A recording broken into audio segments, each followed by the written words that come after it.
최근에 가계대출이 가장 늘어난 큰 원인은 무엇보다도 주택담보대출이 늘어났기 때문입니다. 네. 주택담보대출이 특히 최근에는 전월말 5대 은행만 기준으로 봤을 때요. 네. 전월말 대비로 4,840억 원이 증가를 했거든요. 네네. 그런데 이 주택담보대출을 또 세부적으로 보면요. 네. 이 중에서 무려 50년 만기 주택담보대출이라는 상품이 있습니다. 네, 제일 아래쪽에 있네요. 본격적으로 5대 은행에서 출시된 것은 7월 달부터거든요. 네네. 그런데 이 50년 만기 주택담보대출이 한 달 사이에 2조 210억 원이 증가를 했습니다. 네, 네. 근데 이것은 사실 50년 만기 엄청난 수치네요. 예, 엄청난 수치죠. 네. 50년 만기 주택담보대출이 증가한 것이 주담대를 늘린 가장 큰 요인이고요. 네. 이 주담대 상승이 가계대출을 전반적으로 전월 대비 늘린 요인이 되겠습니다. 네. 그런데 50년 만기 주택담보대출이 이렇게 빠르게 늘어난 가장 큰 원인은 네. 사실 50년 만기 주택담보대출 증가를 가계부채 증가의 원인이라고 금융당국이 지목을 하면서요. 지목을 하면서요. 예, 예. 50년 만기 주택담보대출에 연령 제한을 도입할 것이다 라는 뉴스가 나왔습니다. 이게 네. 지난 13일이었거든요. 네, 기억납니다. 그렇죠. 네. 13일 이후에 이 막차를 타야 되겠다. 34살이 넘어가는 사람들은 네. 34세가 넘어가는 사람들은 50년 만기 주택담보대출을 못 받게 한다는 규제가 생긴다는 소식이 확산이 되면서 네. 그 전에 대출을 받아야 되겠다고 하면서 50년 만기 주택담보대출의 막차 타기 수요가 폭증을 했습니다. 네. 그래서 13일 이후 24일까지 네. 8영업일간에 무려 1조 872억 원이나 50년 만기 주택담보대출이 증가를 했습니다. 이번 50년 만기 주택담보대출 관련된 정책은 사실 금융당국의 그 오락가락하는 행보가 네. 금융소비자들에게 많은 혼란을 준 대표적인 사례라고 볼 수 있겠습니다. 네. 왜냐하면 50년 만기 주택담보대출 같은 경우는 사실 작년에 고금리 상황 하에서 차주들, 대출을 받은 금융소비자들의 부담을 낮추고 연체율을 높이지 않을 방안으로 금융당국에서 사실 제시를 해서 정책담보대출, 특히 청년과 신혼부부를 대상으로 하는 정책자금 대출에 제일 처음 도입이 된 것이었거든요. 네. 그리고 올해 1월 달에 수협은행부터 시작을 해서 7월 달에 본격적으로 5대 시중은행에서 도입이 되기 시작한 것입니다. 그러니까 금융당국이 고금리 상황 하에서 연체율도 낮추고 차주들의 부담을 낮추겠다고 제안을 해서 도입이 되기 시작한 것인데요. 네. 이제 와가지고 사실 이것 때문에 가계부채가 늘어난다라고 하면서 나이 제한을 도입하자. 네. 뭐 이런 얘기도 나오는데요. 나이 제한을 도입한다는 것은 사실 총부채 원리금 상환 비율 규제 도입 취지와도 맞지 않는 정말 경제학적으로 비합리적인 규제입니다. 네. 왜냐하면 총부채 원리금 상환 비율 규제라는 것은 사실 무리해서 대출을 받지 말아라. 너의 소득으로 상환할 수 있는 원금과 이자를 충분히 상환할 수 있는 상환 능력만큼만 대출을 받으라는 취지인데요. 그렇죠. 사실 나이가 많아질수록 그러니까 노동시장에 처음에 진입을 해서요. 청년 때부터 노동시장에서 경력이 쌓일수록 일반적으로 50대가 될수록 연봉은 가장 높아집니다. 네. 그러니까 나이가 올라갈수록 연봉이 올라가니까 상환 능력은 올라가는 것이거든요. 네. 그러면 당연히 대출을 더 많이 받을 수 있는 건 당연한 것인데 34세로 예를 들면 나이를 딱 잘라서 그 이후는 받지 말아라. 이런다는 것은 DSR 규제, 상환 능력에 따른 대출이라는 도입 취지, DSR 규제 도입 취지와도 맞지 않고 경제학적으로도 전혀 합리성을 상실한 대책입니다. 네. 그리고 지금 DSR 50년 만기 주택담보대출 규제가 도입이 된 후 주택담보대출이 나간 패턴을 보게 되면요. 예. 사실은 이 대규모 50년 만기 주택담보대출 잔액 2조 210억 원이 증가했음에도 불구하고요.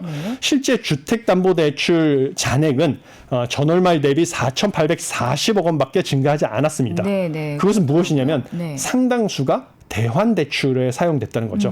기존에 있던 만기가 짧은 주택담보대출을 50년 만기 주택담보대출을 받아서 상환을 한 걸로 바꿔준 거죠. 네. 그러니까 한 달에 내는 원금과 이자 부담을 낮추기 위한 목적으로 사용이 됐다는 것이죠. 상당 부분이. 네. 그런데 이걸 못하게 막으면 나이라는 잣대를 들이댄다든지 네. 아니면 지금 새로운 아이디어 차원에서 50년 만기 주택담보대출을 받을 수는 있게 해주지만 그 DSR을 계산할 때는 50년 만기 주택담보대출이라도 뭐 만기 만기를 30년으로 계산하겠다. 이런 거는 사실 거의 조삼모사 수준의 규제라고 보여지고요. 네. 그렇다고 하는 것은 사실 차주들의 원리금 상환 부담을 다시 키우는 뭐 이런 우려가 생기는 것입니다. 네. 그러면 지금 말씀하신 것처럼 50년 만기 상품에 대해서 대다수 많은 상당수의 사람들이 원래 있던 대출을 이제 갈아타는 용도로 지금 이용하고 있는 거고 예. 또 일부는 이제 집값이 오를 것을 예상해서 그렇죠. 또 신규 주택 구입이나 뭐 예. 이런 것들을 위해서 또 하는 부분도 있는 거잖아요. 그렇죠. 근데 지금 정부 사인은 마치 이제 50년 만기 대출을 얻어서 굉장히 집값이나 이런 부동산 값하고 연결돼서 문제가 되는 걸로 인식하고 있는 것 같은데 한 가지 궁금한 것이 그러면 그 부동산 가격이 이렇게 좀 뭔가 고개를 다시 쳐들 수 있다. 이 대출 정책과 함께 맞물려서요. 그런 부분들은 좀 간과됐던 걸까요? 사실 일부는 의도됐던 측면도 있고요. 일부는 간과한 측면도 있는 것으로 보입니다. 정부 입장에서는요. 부동산 가격이 폭락을 해서 소위 말하는 부동산 시장이 경착륙을 하게 되면 한국 경제에 여러 가지 큰 부작용이 생깁니다. 네. 뭐 예를 들면 부동산 가격이 지나치게 폭락을 하게 되면 금융기관 입장에서는요. 주택담보대출이 만약에 부실화돼서 차주가 원금과 이자를 상환하지 못하게 되면 차주의 입장에서는 뭐 신용 등급이 깎이고 이래서 고통스럽지만요. 금융기관 입장에서는 담보로 잡은 주택을 갖다가 경매 처분해서 원금과 이자를 회수하게 되면 네. 원래 차주의 부실이 금융기관의 부실로는 전이되지 않습니다. 네. 그럼 한국 경제 입장에서는 문제가 없는 것이거든요. 예. 그런데 부동산 가격이 지나치게 폭락을 해서 네. 담보로 잡은 주택을 경매 처분하더라도 원금과 이자가 회수되지 않으면 차주의 부실이 금융기관의 부실로 전이가 되는 것이고요.